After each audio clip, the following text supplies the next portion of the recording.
矽情谷聲音專欄。若擁有了愛情，就該擔起與異性保持距離的責任，杜絕碰曖昧的機會。作者李尊。維繫感情嘅關鍵唔係為對方做啲咩，而係為咗對方唔去做啲咩。若然你已經擁有咗愛情，就應該擔起同異性保持距離嘅責任，杜絕掂一啲曖昧嘅機會。甚至當其他女仔對你有好感嘅時候，表明自己已經有另一半同埋遠離誘惑，而唔係明明自己嘅行為令到女朋友冇安全感，卻係指責佢諗得太多同埋心機太重。佢之所以會咁樣呷醋同埋忐忑不安，一唔係就夾住晒同埋講嘢句句都有骨，再唔係就對你零舍懶係酷咁樣，睇落好似好有強勢。唔係因為佢內心過分敏感或者無理取鬧，亦都唔係對你完全冇信心，而係對嗰啲女仔唔放心，明白佢哋行埋嚟總係會帶住某啲目的。即使最初你對嗰啲人完全冇意思，心態好 pure 好 true， 亦都難保佢哋當其時就已經冇意思，難保當佢哋挑逗你幾下之後唔會喚起你對新鮮感嘅追求。始終第三者嘅出現往往係嚟自一啲微不足道嘅刺激，瞬眼間召喚咗男仔嘅好奇心同埋久違嘅心跳感覺，然後嗰啲小火花就好快變成燎原嘅烈火，變成背棄正印嘅推動力。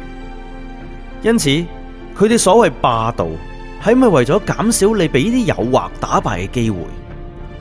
佢要求你去避嫌，並唔係唔信任你，而係唔信任嗰啲其他嘅女仔。不過如果喺你眼中，佢嘅耿耿於懷同埋難受，不過係輕描淡寫嘅8個字，莫名其妙同埋無理取鬧，心諗點解佢咁煩咁小氣？一句朋友唔係男就係女噶啦，就推卸咗責任。咁樣說明咗，從你傷咗佢嗰一刻開始，你冇將心比己考慮過佢嘅感受，冇諗過若果佢同樣地將個人嘅好奇心同埋我行我素凌駕喺你嘅不安感之上，你會有啲咩感覺呢？引申落去，其實你對呢段關係嘅投入度都唔夠多，在乎自己仲多過呢一段關係。如果唔係嘅話，就算唔使講啊，你都會明白，冇話邊個會一直咁樣接受冇安全感、患得患失，卻係仍然會勇敢咁樣去愛嘅狀態。因為不安感同埋呢個狐疑之心，總係好易出現同埋難以抹去。尤其係當感情出現咗缺口嘅時候，就算之後啊一啲一啲咁樣揾翻啲信任，亦都會喺內心積壓好多嘅嘢，變得異常敏感，甚至乎草木皆兵，一下子就直接電腦大爆炸添。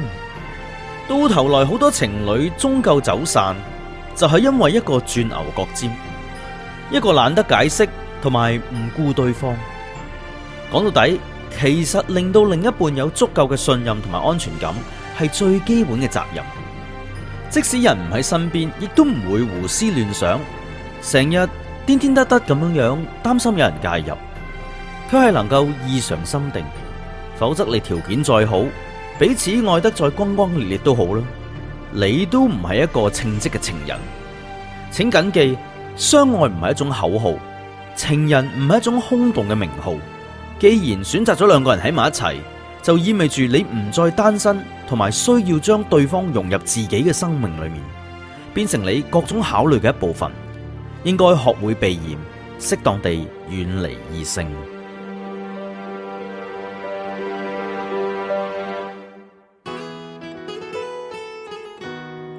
矽情谷聲音專欄，文章作者李尊，香港嘅年輕網絡作家，目標係要讓更多人懂得戀愛同自愛。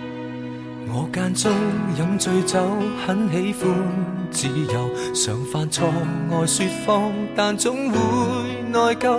遇過很多的損友，學到貪新厭舊，亦欠過很多女人。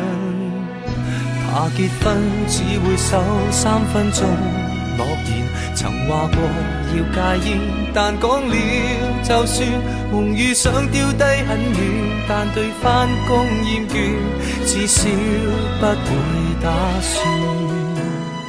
但是仍唯獨你愛我這廢人，出錯你都肯去忍。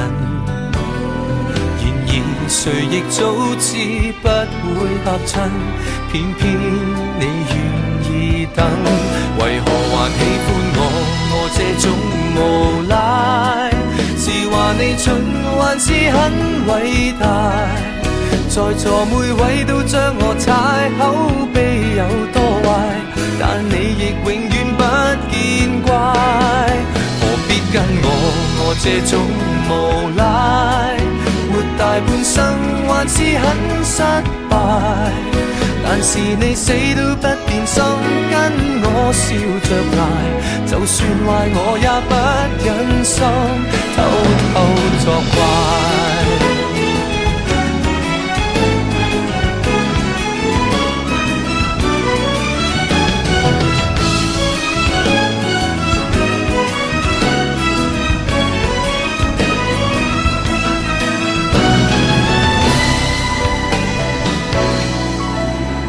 沒有根的野草，飄忽的命途，誰像你當我寶，什麼也做到。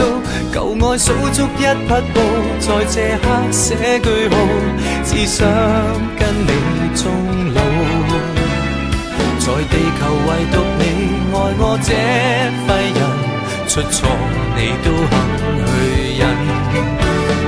然而誰亦早知不會合襯，偏偏你願意等。